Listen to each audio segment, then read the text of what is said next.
नमस्कार दोस्तों, God is true में आप सबका स्वागत है। यह पुरुषोत्तम मास महात्म्य का तीसरा अध्याय है। इससे पहले का पार्ट मेरे चैनल पर अपलोड हो चुका है, आप जाकर देख सकते हैं। ऋषिगण बोले, हे महाभाग, नर के मित्र नारायण नारद के प्रति जो शुभ वचन बोले वह आप विस्तार पूर्वक हमसे कहें। सुत जी बोले, हे द्विजसतमो, नारायण ने नारद के प्रति जो सुंदर वचन कहे वह जैसे मैंने सुने हैं वैसे ही कहता हूँ, आप लोग सुने। नारायण बोले, हे नारद, पहले महात्मा श्री कृष्णचंद्र ने राजा युधिष्ठिर से जो कहा था वह मैं कहता हूँ, सुनो।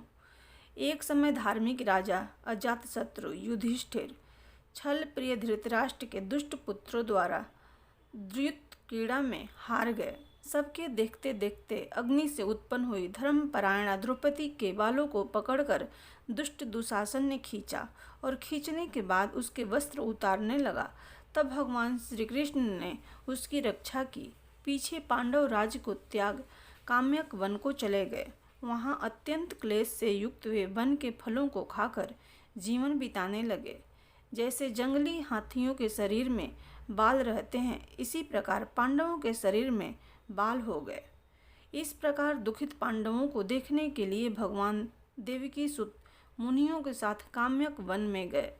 उन भगवान को देखकर मृत शरीर में पुनः प्राण आ जाने की तरह युधिष्ठिर, भीमसेन, अर्जुन आदि प्रेम विह्वल होकर सहसा उठ खड़े हुए और प्रीति से श्री कृष्ण के गले मिले और भगवान श्री कृष्ण के चरणों कमलों में भक्ति से नमस्कार करने लगे। द्रौपदी ने भी धीरे धीरे वहां आकर आलस्य रहित होकर भगवान को शीघ्र नमस्कार किया। उन दुखित पांडवों को मृग के चर्म के वस्त्रों को पहने देख और समस्त शरीर में धूल लगी हुई, रूखा शरीर, चारों तरफ बाल बिखरे द्रौपदी को भी उसी प्रकार दुर्बल शरीर वाली और दुखों से घिरी हुई देखा। इस तरह दुखित पांडवों को देखकर वे अत्यंत दुखी हुए।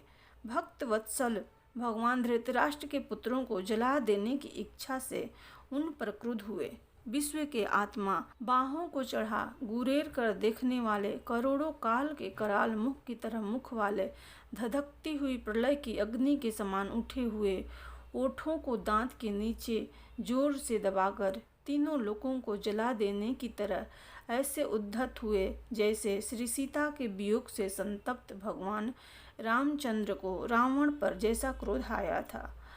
उस प्रकार से क्रुद्ध भगवान को देखकर कांपते हुए अर्जुन कृष्ण को प्रसन्न करने के लिए द्रौपदी, धर्मराज तथा और लोगों से भी अनुमोदित होकर शीघ्र ही हाथ जोड़कर उनकी स्तुति करने लगे। अर्जुन बोले, हे श्री कृष्ण, हे जगत के नाथ, हे नाथ, मैं जगत के बाहर नहीं हूँ, आप ही जगत की रक्षा करने वाले हैं। हे प्रभु, क्या मेरी रक्षा आप न करेंगे? जिनके नेत्र के देखने से ही ब्रह्मा का पतन हो जाता है, उनके क्रोध करने से क्या नहीं हो सकता है, यह कौन जानता है कि क्या होगा। हे संहार करने वाले, क्रोध का संहार कीजिए। हे तात, हे पात, हे जगतपते, आप ऐसे महापुरुषों के क्रोध से संसार का प्रलय हो जाता है। संपूर्ण तत्व को जानने वाले, सर्व वस्तुओं के कारण, वेद और वेदांग के बीज आप साक्षात श्री कृष्ण हैं। मैं आपकी वंदना करता हूँ। आप ईश्वर हैं। इस चराचरात्मक संसार को आपने उत्पन्न किया है। सर्व मंगल के मांगल्य हैं और सनातन के बीज रूप हैं। इसलिए एक के अपराध से बनाए समस्त विश्व का आप नाश कैसे करेंगे? कौन भला ऐसा होगा जो मच्छरों को जलाने के लिए अपने घर को जला देता हो? श्री नारायण बोले, दूसरों की वीरता को मर्दन करने वाले अर्जुन ने भगवान से इस प्रकार निवेदन कर प्रणाम किया। सुत जी बोले, श्री कृष्ण ने अपने क्रोध को शांत किया, स्वयं भी चंद्रमा की तरह शांत हो गए। इस प्रकार भगवान को शांत देखकर पांडव स्वस्थ हुए, प्रेम से प्रसन्न मुख एवं प्रेम विह्वल हुए। सब ने भगवान को प्रणाम किया और जंगली कंद मूल फल आदि से उनकी पूजा की।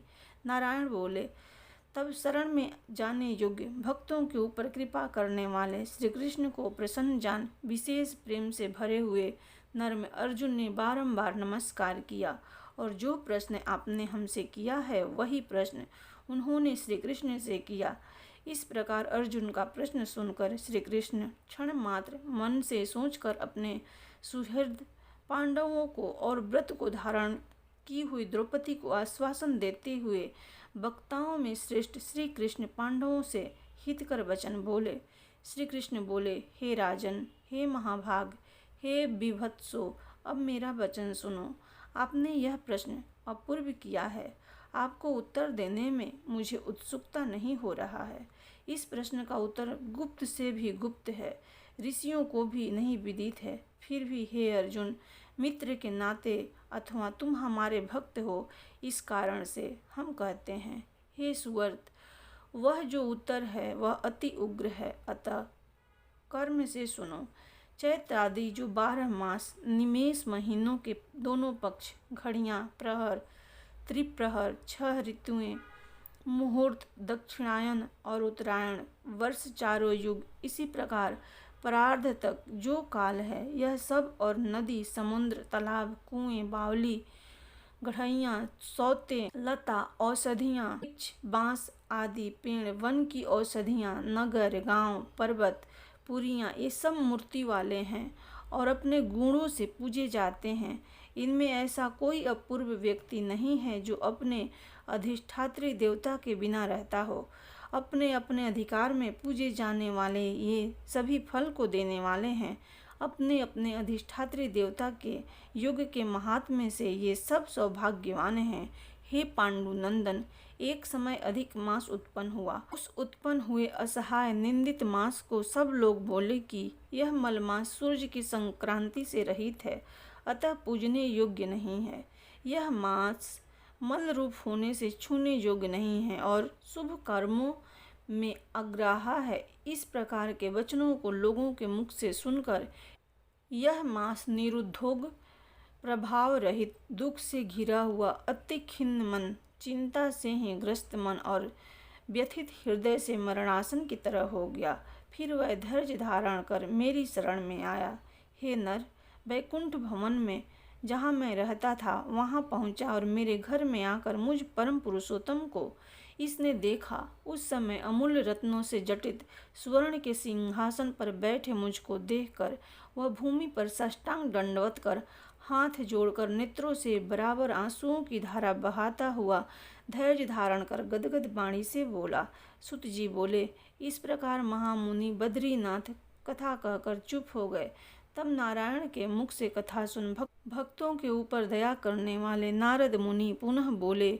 नारद बोले, इस प्रकार अपनी पूर्ण कला से विराजमान भगवान विष्णु के निर्मल भवन में जाकर भक्ति द्वारा मिलने वाले, जगत के पापों को दूर करने वाले, योगियों को भी शीघ्र न मिलने वाले, जगत को अभय दान देने वाले ब्रह्मा रूप मुकुंद जहाँ पर थे उनके चरण कमलों की शरण में आया हुआ अधिक मास क्या बोला। इति बृहनारदीय पुराणे पुरुषोत्तम मास महात्म्य 3य अध्याय।